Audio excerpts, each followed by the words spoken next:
Since its premiere in 1989, The Simpsons has stood the test of time as one of the greatest television shows in the history of ever! Can you dig it? Not only has the heartfelt satirical series offered plenty of laughs throughout the years, they've given us a lot to think about. For instance, the show has developed a knack for predicting future events. How do the show's writers know all this stuff? Are they psychic? Are they time travelers? If you take a closer look at these so-called predictions, you'll discover they're more based on reality than you've realized. Keep watching to find out how we predict. You just might learn something. See what we did there? Let's just do this and I can get back to killing you with beer. It's a deal. And while you're at it, make sure to subscribe to the Screen Rant channel so you can stay up to date with all the great content we're dishing out daily. As you know, we've inherited quite a budget crunch from President Trump. How bad is it, Secretary Van Houten?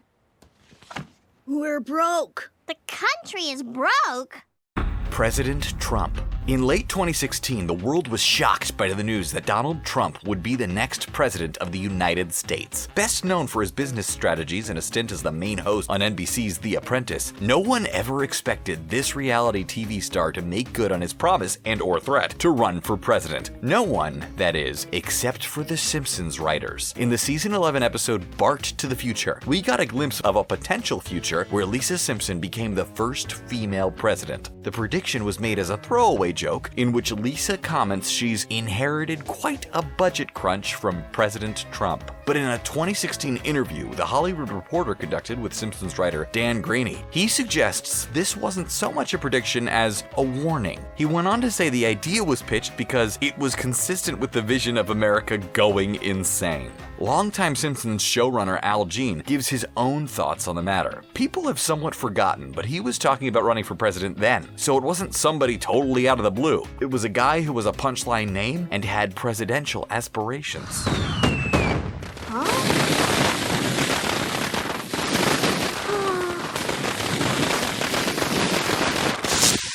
Oh, blast. Go to plan B.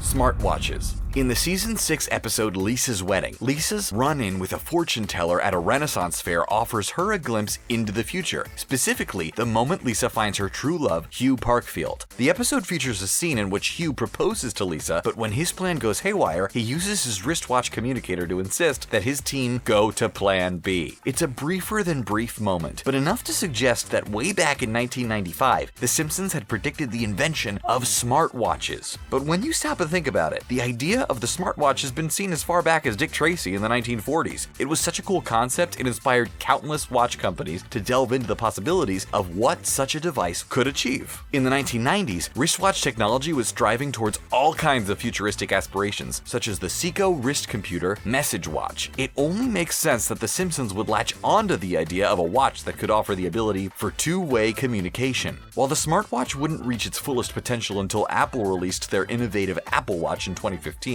there's no doubt the seed had been planted for such an invention long before The Simpsons had suggested it would happen. Disco-studiful, square-rootiful. Lady Gaga's halftime show. Lady Gaga is one of the most popular musical artists of the 21st century. In 2011, she released her second studio album, Born This Way, which debuted on the top 5 spots of nearly every major music chart. It was only a matter of time before she paid a visit to Springfield, and in the series' 23rd season, she finally got her chance. In the episode entitled Lisa Goes Gaga, Lady Gaga stumbles into the city of Springfield on her way to a concert. After noticing how depressed its inhabitants are, she takes it upon herself to cheer up the city of Springfield with a bombastic performance, donning an absurd, spark-shooting silver suit and flying high above the crowd. It's a hilarious visual, one that becomes even more amazing when you realize Lady Gaga did something very similar in a near-identical outfit when she performed at the 2017 Super Bowl halftime show, rappelling down to the stage on a rope. It's par for the course for a performer known for her zany and visually stunning antics, so it would only make sense for The Simpsons to come up with a similar idea a few years prior. Though, to be fair, Lady Gaga might have been directly inspired by the episode when planning her Super Bowl show. Well, I'm glad some people could resist the lures of the big game. Oh my God, I forgot the game! The Super Bowl. Since we're already on the topic of Super Bowls, you might find it interesting that for a brief stretch of time, The Simpsons was notorious for predicting the winners of the game. The episode in question, entitled Lisa the Greek, aired from the period of 1992 to 1994. In it, Homer discovers Lisa's incredible ability to predict which football team will win a game. Naturally, he takes full advantage, exploiting her talents to win some extra money. When the football season ends, Homer tells her their bonding time has come to an end. Lisa is heartbroken, but she makes one final prediction. If she still loves her dad, the Redskins will win the Super Bowl. If she doesn't, the Bills will win. What you got riding on this game? My daughter. What a gambler. Of course, in the episode, the Redskins win and Homer still has the love of his daughter. A few days later, the Redskins actually did win the Super Bowl. The episode was reworked the following 2 years to feature whichever teams were in the Super Bowl that year. Both times, Lisa made predictions, and both times she ended up being right. Al Jean, the Simpsons showrunner at the time, insists the predictions were just dumb luck every time. We think he just doesn't want to betray his writerly aura by admitting he's secretly a huge football fan. Oh, we're on to you, Mr. Jean.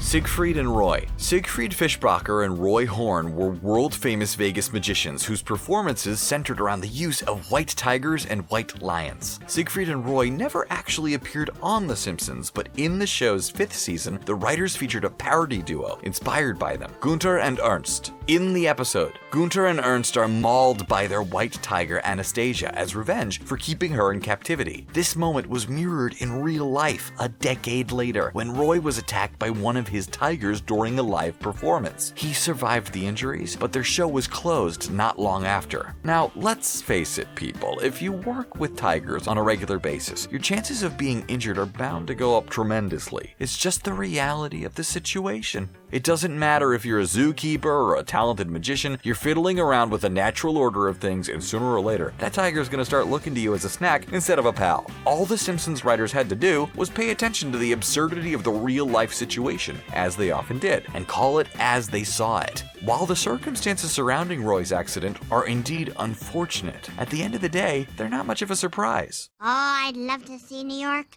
We could all go with the bus company's special Super Sitter fare.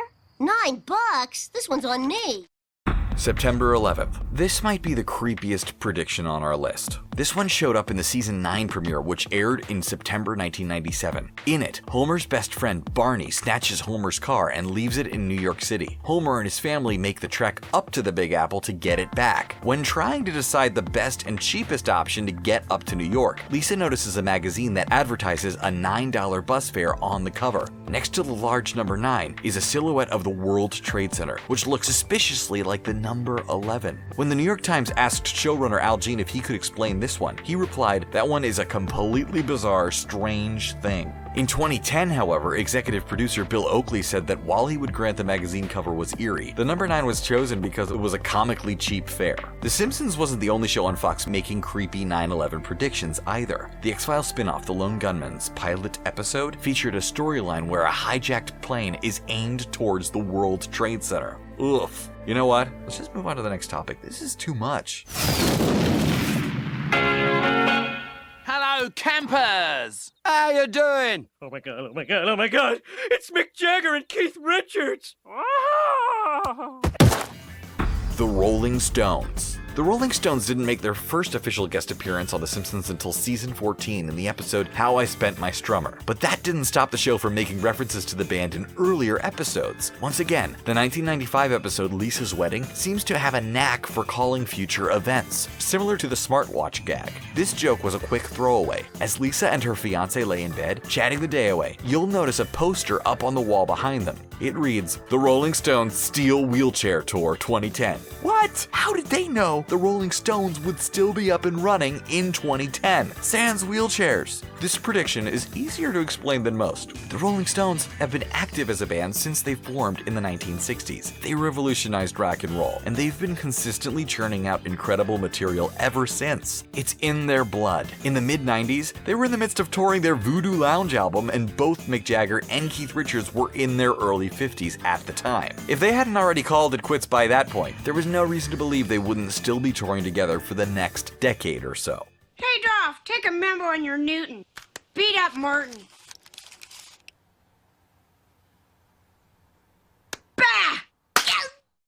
Autocorrect. One of the many classic punchlines in Simpsons lore wasn't actually spoken out loud by any of the show's characters. In the season 6 episode Lisa on Ice, Kearney, one of the show's bullies, turns to his buddy Dolph during an assembly and asks him to make a note on his Apple Newton. The Newton was one of the earliest models of personal digital assistants, also known as PDAs. And no, we're not talking about that kind of PDA. Hey, public display. Yeah, what's with the love thing? Released in the early 90s, the device was notorious for its buggy handwriting recognition feature. When Kearney asks Dolph to write down the note, "Beat up Martin," the device incorrectly translates it to "Eat up Martha." Later on in Apple's history, when they were developing the iPhone's autocorrect feature, this fateful moment was a big inspiration for them later on. According to former senior vice president of iOS software, Scott Forstall, Apple staff was constantly quoting the moment to one another as a way of ensuring they got it absolutely right. According to Forstall, in the hallways at Apple, and while we were talking about the keyboard, you would always hear the words, "Eat up Martha." So in this case, it wasn't a prediction as much as it was The Simpsons calling Apple out for their shoddy work and inspiring them to do better. Old lady from Titanic? You stink!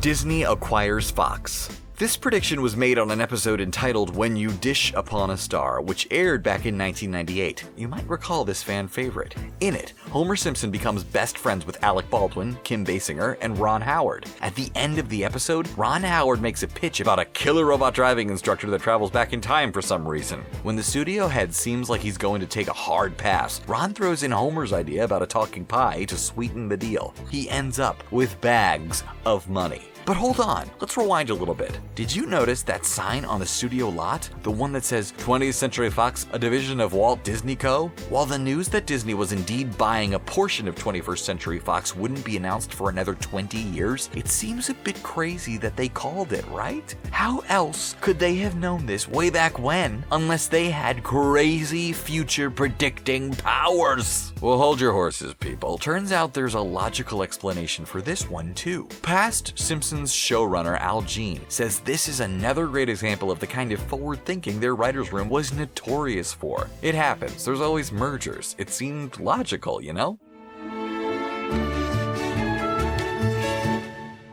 The God Particle. Simon Singh, the author of The Simpsons and Their Mathematical Secrets, called the series the most mathematical show on primetime television in history. And for good reason. In the 1998 episode The Wizard of Evergreen Terrace, Homer very nearly predicted the mass of the elementary particle, the Higgs boson, also known as the God Particle, more than a decade before the true answer was discovered. As he is working out a problem on chalkboard, you'll notice a complex equation. According to Singh, that equation predicts the mass of the Higgs boson, and if you work it out, you get the mass of a Higgs boson that's only a bit larger than the nanomass of a Higgs boson actually is. Now, we're sure there's a perfectly logical explanation for how Homer discovered this, right? So, the explanation for this one is, well, it's... okay, fine, we admit it. Maybe The Simpsons is an amazing future-predicting show, and all its writing staff have magic powers and can time travel and all that nonsense. We don't know how they do it, and we can't explain it. But let's just accept it and acknowledge that this show is absolutely brilliant in every way. Can we just do that, please? And there you have it. Are there any other big Simpsons predictions we might have missed? Which one boggles your mind the most? Let us know your favorite predictions in the comments section below. And before you head out to marathon the series for the umpteenth time, don't forget to subscribe to Screen Rant for more great videos. Thanks for watching.